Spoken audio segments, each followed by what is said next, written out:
Bonjour à tous, aujourd'hui je vais vous parler de ce robot tondeuse de la marque Sunseeker et c'est le Elite X4. Et vous allez voir qu'il promet pas mal de choses, hein. Il a la nouveauté qu'on a cette année sur pas mal de robots tondeuses, la cartographie LiDAR.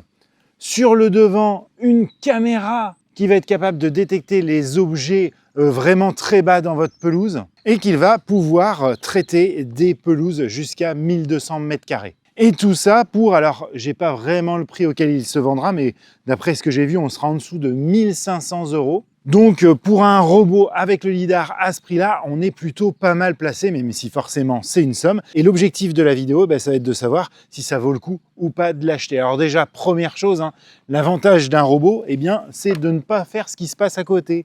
Donc je suis désolé, vous entendez une tondeuse à côté, mais c'est que les gens ne respectent pas. On est un dimanche et normalement, on ne devrait pas avoir à tondre. En tout cas, vous pouvez utiliser ce robot tondeuse sans aucun problème, même un dimanche, il ne fera pas de bruit puisqu'il fera 60 décibels maximum. Alors je vous parle de Sunseeker, mais pour moi, Sunseeker, c'est une nouveauté. J'avais jamais testé leur marque sur la chaîne et il faut savoir que c'est une marque en fait qui est plutôt connue. Voilà, ils ont fait pas mal de robots tondeuses et à l'origine, ils étaient dans l'outillage de jardinage.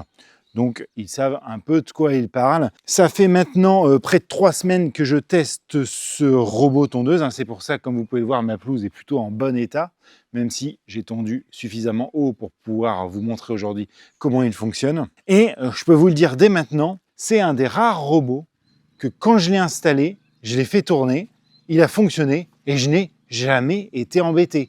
Contrairement à d'autres robots, parce que celui-là, en plus, je l'ai sorti avant qu'il soit sur le marché. Souvent, j'ai des bugs, des choses comme ça. Là, celui-là, franchement, vous allez voir, il fonctionne très très bien. Pas de bug, pas de problème de retour à sa base, d'autres choses comme ça. Donc voilà, ça, c'était une intro un petit peu longue, mais je voulais vous expliquer tout ça. Maintenant, ce que je vous propose, c'est de faire le tour de ce robot tondeuse. Alors, première chose qui va nous choquer tout de suite quand on regarde ce robot, c'est ce lidar qu'il a sur le dessus. C'est un lidar qui va pouvoir scanner à 360 degrés autour de lui sur un angle de 70 degrés en hauteur. Comme je vous ai dit, c'est couplé à la caméra monoculaire que je vous avais parlé jusqu'à maintenant. Alors oui, je suis désolé, le robot est un petit peu sale, quoique je l'ai un petit peu nettoyé avant de vous le présenter. Je vous montrerai tout à l'heure qu'il était bien plus sale que ça. Et oui, je le redis à chaque fois, mais c'est hyper important que quand on vous présente un robot, on l'ait suffisamment testé pour savoir s'il n'y a pas de bug.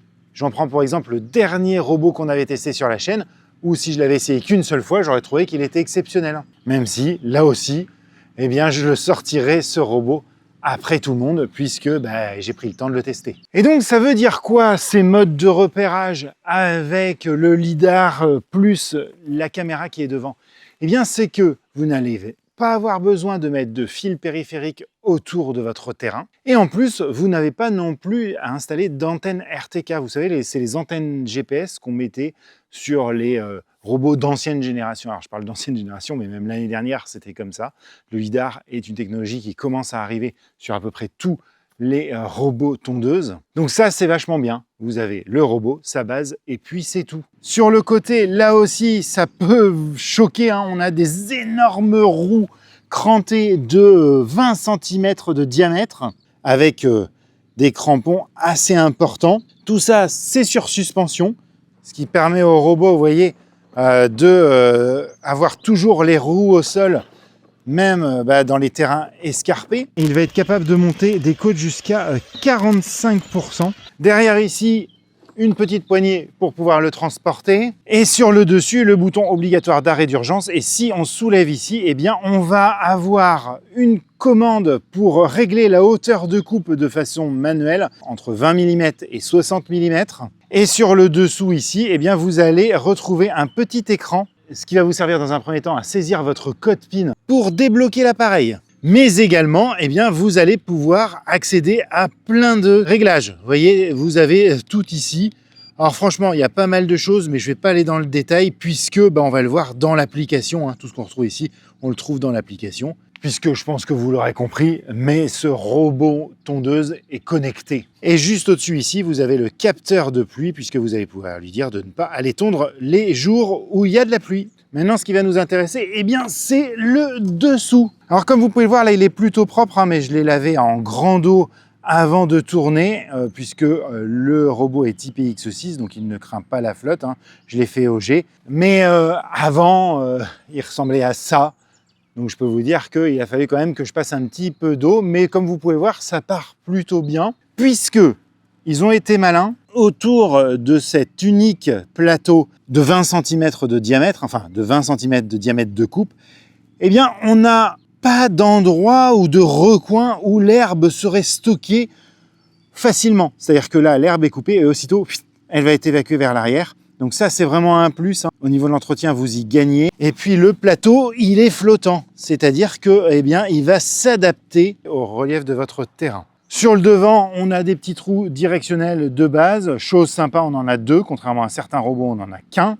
Et puis ici, vous retrouverez, si on dévisse, la batterie de 5 ampères-heure, 90 Wh en 18 volts. Donc ça, c'est vraiment pas mal. Hein. Ça veut dire que vous allez pouvoir changer la batterie très facilement si elle est pétée. Et ici, vous retrouvez le module de connexion. Donc je pense que c'est le module qui va se connecter à la 4G. Bon, je vous coupe, je suis en train de monter la vidéo et je n'étais pas du tout clair sur ce module 4G.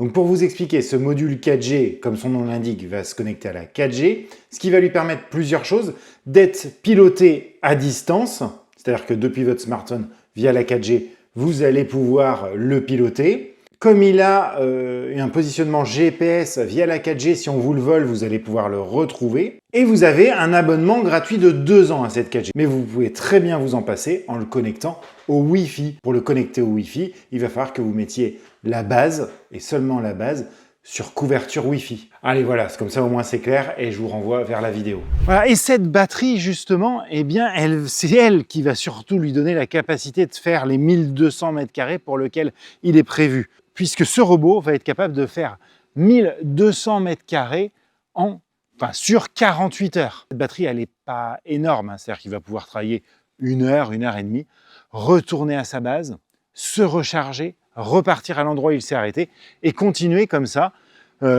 pendant les 2 jours pour faire 1200 mètres carrés. Si vous avez moins, il mettra moins de temps.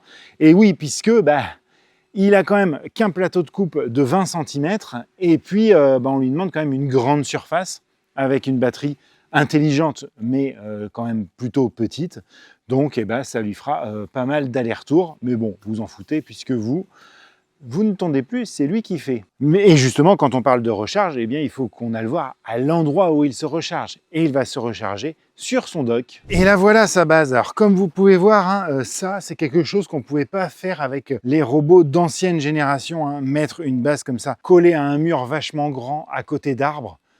C'était pas possible parce qu'il fallait qu'elle capte sa position. Maintenant, c'est plus la peine. Donc, en fait, le robot, il va reculer dedans, se recharger. Et puis ici, vous avez une petite brossette qui va venir frotter le lidar pour le nettoyer. C'est une brosse que vous allez installer vous-même.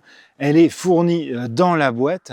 Mais dans la boîte, vous n'aviez pas que ça. Vous avez une brosse pour pouvoir le nettoyer, un capuchon à mettre sur son lidar pour pouvoir le protéger, une énorme notice d'utilisation hyper grande, hyper bien détaillée, hein, c'est vraiment très rare de voir ça à notre époque, et des lames de remplacement, 2 jeux de lames. Et chose un peu cool, au-dessus vous avez un emplacement où vous allez pouvoir positionner le support de protection, mettre vos lames ici. Dommage, la brosse ne rentre pas. Pour l'utiliser, il va falloir que vous utilisiez l'application Sunseeker. Sunseeker Robot.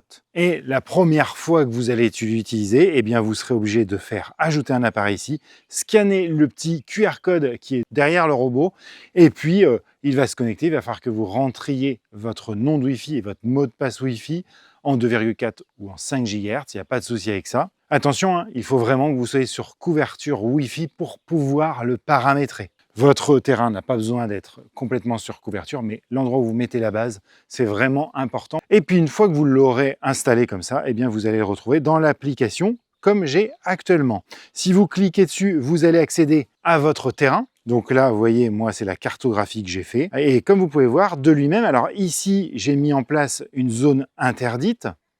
C'est-à-dire que je l'ai fait tourner autour d'un endroit pour lui dire, à cet endroit-là, je ne veux pas que tu y ailles. Et puis, c'est lui-même qui a cartographié tous les obstacles qu'il y avait sur le terrain. chaque arbre, vous voyez, j'ai des arbres là-bas, eh bien on les voit, ce sont ces petits points-là.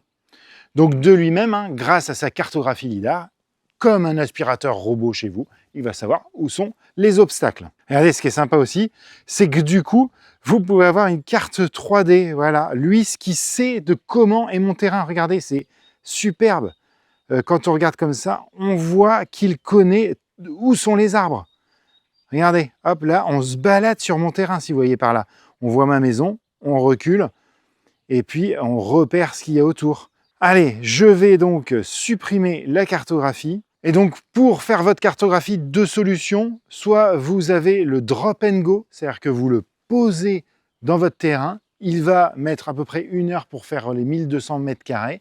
Et puis, il va détecter tous vos murs, vos limites de terrain, tout ça, et cartographier votre terrain. A priori, ça fonctionne. Moi, je ne l'ai pas fait puisque j'ai un énorme trou à côté de ma piscine et que forcément, il tomberait dedans. En plus, il y a les herbes qui sont quasiment à la même hauteur que le reste, donc il croirait et qu'il peut continuer. Sinon, vous faites comme tous les autres robots tondeuses. Vous avez des joysticks virtuels et puis vous allez lui faire le tour de votre terrain pour qu'il connaisse les limites. Donc là, je vais l'emmener via les joysticks pile poil au bord de mon terrain, là où je veux qu'il commence à tondre, et je fais commencer la cartographie. Plusieurs possibilités, hein, soit vous tirez des lignes, ou alors vous lui faites vraiment faire tout le tour comme ça. Voilà, c'est vraiment les bords du terrain, il faudrait que vous alliez vraiment jusqu'au bord là-bas.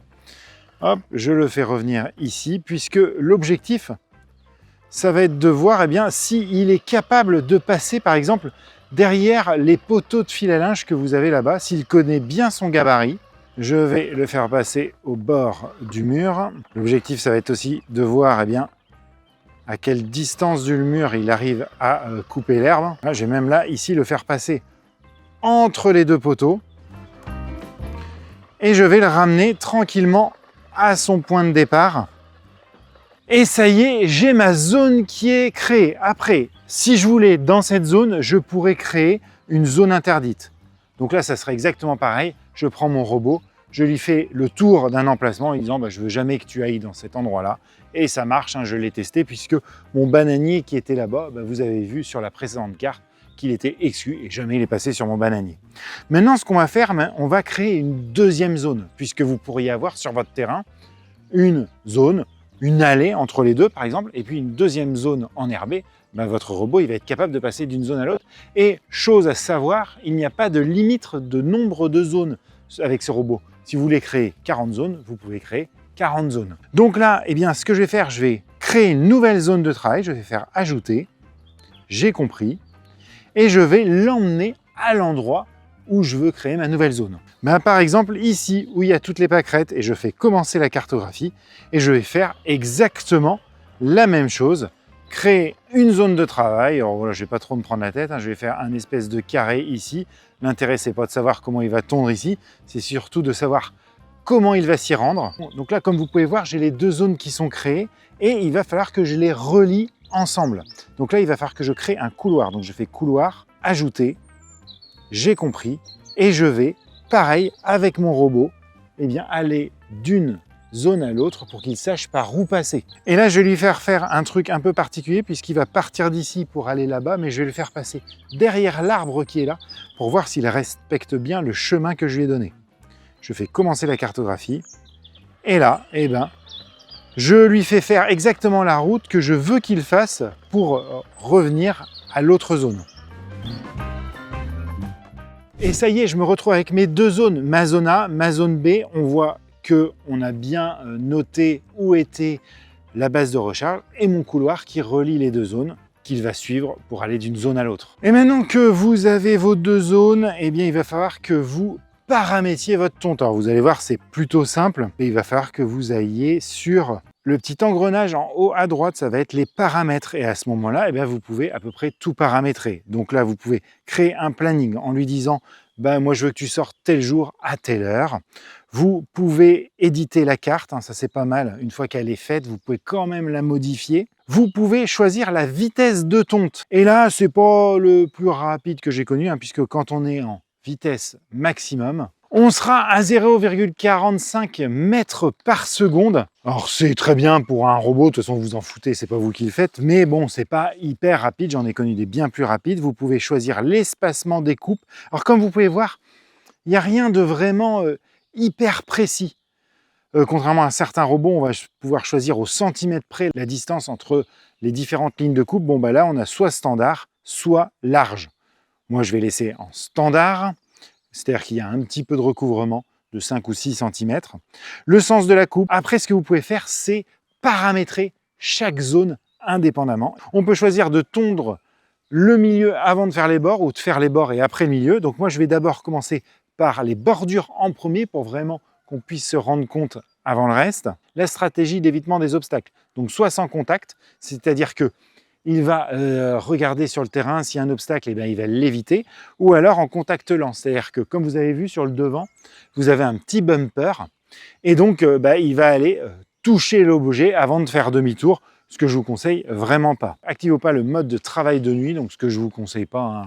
Franchement, faites pas tourner vos robots la nuit, puisque franchement c'est là où toute la faune se réveille et se promène un peu partout. Surtout que même s'il a des lumières de part et d'autre qui vont s'allumer la nuit pour éclairer, eh bien il sera moins bon au niveau de la reconnaissance. Et puis surtout, eh bien vous pouvez le suivre, et c'est ça, si on vous le vole, eh bien vous pourrez retrouver votre robot.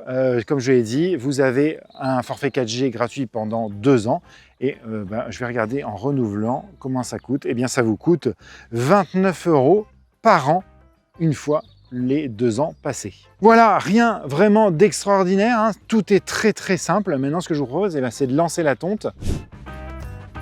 Donc là, il y avait mon chien devant, donc il s'est décalé. Et là, il va commencer à faire les bords, hein, comme je lui ai demandé. Alors là, c'est pour les bords parce que je l'ai fait passer ici. Voilà. Et là, vous voyez que là où il passe, eh bien, ça coupe vraiment. Je ne sais pas si vous vous rendez compte. Là, c'est la partie où il n'a pas passé. On voit bien vraiment le disque de 20 cm qui est passé là, hein.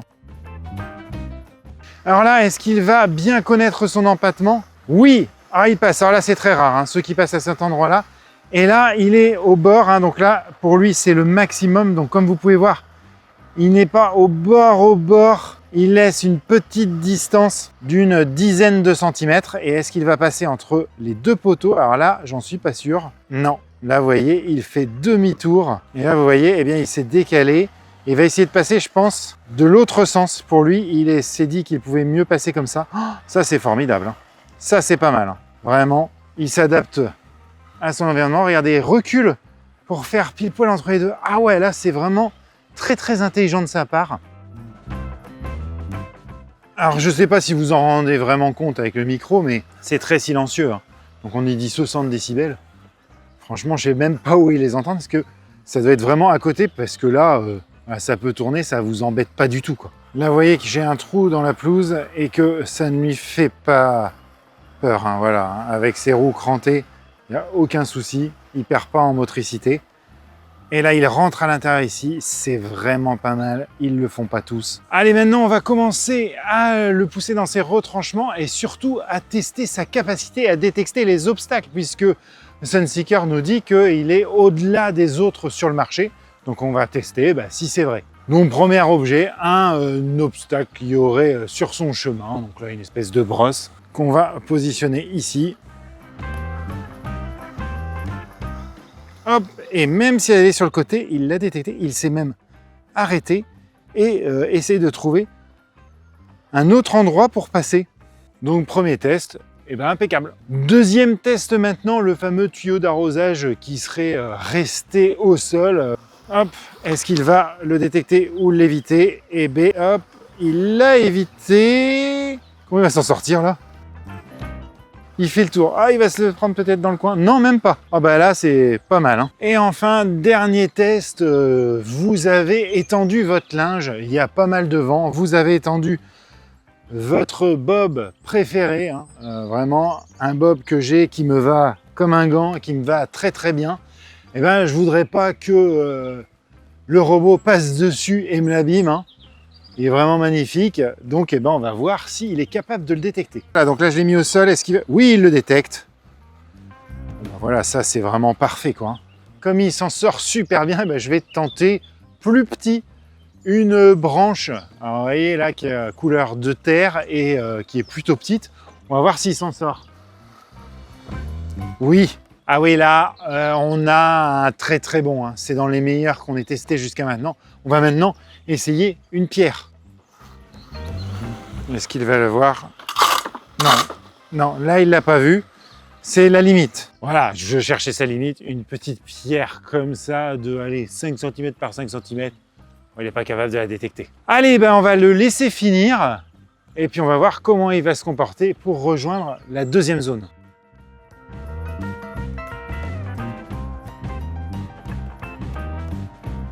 Ça y est, donc il a fini. Et là, il va se rendre sur la deuxième zone. Et comme vous pouvez le voir, eh bien, il fait vraiment le chemin que je lui ai donné. Donc ce que je vais faire, je vais me mettre devant pour le bloquer, pour voir eh ben, s'il va m'éviter ou si il va pas vouloir passer. Hop, là je vais me mettre devant et je vais le bloquer. Ah, il passe à côté. Et là, eh ben, il a rejoint l'autre zone qu'il doit tondre. Impeccable. Néanmoins, vous allez peut-être vous dire, ah bah c'est super Vincent, il t'a détecté, il est passé à côté de toi quand il a fait le chemin. Bah oui et non, parce que moi je veux peut-être qu'il passe pile poil à cet endroit-là, et que si j'ai mon chien qui passe ou quelque chose comme ça devant lui, eh ben je veux pas qu'il se déroute, et que bah peut-être il passe, je sais pas, sur un endroit où je veux pas qu'il passe. Bon, j'ai pas trop d'idées comme ça, mais je sais pas, un trou, je sais pas quoi. Et ben là il va quand même essayer d'y passer, donc je trouve ça quand même dommage. J'aurais préféré qu'il se bloque et puis dire bah, moi je peux pas rejoindre, donc je m'arrête et puis j'attends que mon propriétaire vienne faire quelque chose. Bon, voilà, ça peut pas être carton plein, carton plein. Donc du coup il a fini la première zone et le temps qu'il fasse la deuxième, eh bien on va aller voir qu'est-ce qu'il a fait. Est-ce qu'il a fait du bon boulot? Et oui, vous pouvez voir qu'il a fait du bon boulot. On voit vraiment, eh bien là c'est ce qui était coupé à 6 cm avant et là c'est ce qu'il a coupé à 3 cm et vous voyez qu'on voit très bien et ça fait alors moi j'aime bien, hein, vous pouvez ne pas l'avoir, mais on voit bien les lignes là où il est passé. J'aime beaucoup. Et vous voyez que bah, sur les murs, par contre, hein, il ne va pas vraiment au bord. Il laisse environ une vingtaine de centimètres. Hein, et oui, puisque bah, forcément, les lames sont écartées de sa plasturgie de quelques centimètres. Plus, il ne va pas frotter pour ne pas abîmer toute sa carlingue. Après, de toute façon, hein, sur les robots tondeuses comme ça, même s'il y a des nouvelles générations qui arrivent avec des choses, vous allez voir, on en présentera d'ici quelques temps sur la chaîne, mais qui seront quand même forcément bien plus chers que celui-là, eh bien, vous n'irez pas sur le bord complet des murs. Hein. Vous allez être obligé quand même de sortir le rotophile de temps en temps. Voilà, ça c'est quand même important à savoir. Sinon, c'est hyper propre, hein, comme vous pouvez voir. Après, pour être un petit peu pointilleux, vous voyez, ici, c'est l'endroit où j'ai fait les tests, où j'avais mis, je ne sais pas si vous vous rappelez, mais le bob et tout ça. Donc, il a évité ces espaces-là, et puis il a fait le reste. Et il est pas revenu après, enfin, pour voir eh bien, s'il pouvait les refaire, si ça s'était dégagé. Donc, ce qui fait que bah, les endroits où il n'est pas passé, eh ben, c'est un petit peu plus long. Donc, pour en conclure, sur ce Sunseeker Elite X4, eh ben, franchement, on a quand même un robot qui tient la route sur plusieurs choses, sur son positionnement au centimètre près. Bon, maintenant on a l'habitude. Sa cartographie, il est très précis dans ce qu'il fait. Il n'a pas de bug. Il revient à sa base. Il ne plante quasiment jamais. Il m'est arrivé une ou deux fois d'avoir le bumper bloqué puisque bah, il n'arrive pas à faire demi-tour parce qu'il y avait les chiens qui l'ont coincé dans un coin. Bon voilà, des trucs un peu basiques. Je préfère des fois qu'il s'arrête et puis qu'il me demande de l'aide plutôt que de forcer ou de s'abîmer. Un point extrêmement bon, c'est sa détection d'obstacles. Hein. Je pense, hein, alors je ne me rappelle plus de tous les robots que j'ai testés, mais je pense que c'est un des meilleurs, voire le meilleur que j'ai testé jusqu'à maintenant. Pour le mettre en échec, j'ai été obligé de sortir une pierre grande comme ça, quoi. Donc c'est vraiment un plus. Oui, le prix, on n'est pas sur les moins chers du marché, surtout pour 1200 mètres carrés. Mais bon, on est sur un prix qui est cohérent par rapport à tout ce qu'il fait, surtout avec un lidar. Attention, néanmoins, ce n'est pas un robot qui est très rapide à cause de plusieurs choses. Sa taille de disque, hein, sa taille de coupe, 20 cm, c'est plutôt court, parmi les plus bas du marché. Et puis, sur sa vitesse de déplacement, là c'est pareil, on n'est pas dans les plus rapides. Alors, chose aussi intéressante, c'est que ce robot-là, vous pouvez l'acheter en ligne, mais vous pouvez aussi l'acheter chez des revendeurs. Alors, j'ai pas d'intérêt à vous dire ça, mais ça peut être hyper rassurant de se dire qu'on va avoir quelqu'un en face s'il y a un problème. Voilà, en tout cas, si ça vous intéresse, je vous mets tous les liens en description de la vidéo. Dites-moi ce que vous en pensez. Est-ce que vous trouvez que c'est un bon robot? Est-ce que vous connaissiez la marque Sunseeker? Est-ce que vous avez un robot de cette marque? Et pour votre information, il a mis plus d'1 heure pour faire juste ces parties-là. Je vous remercie d'avoir regardé la vidéo jusqu'au bout et je vous dis à très bientôt sur Vintech. Allez, ciao!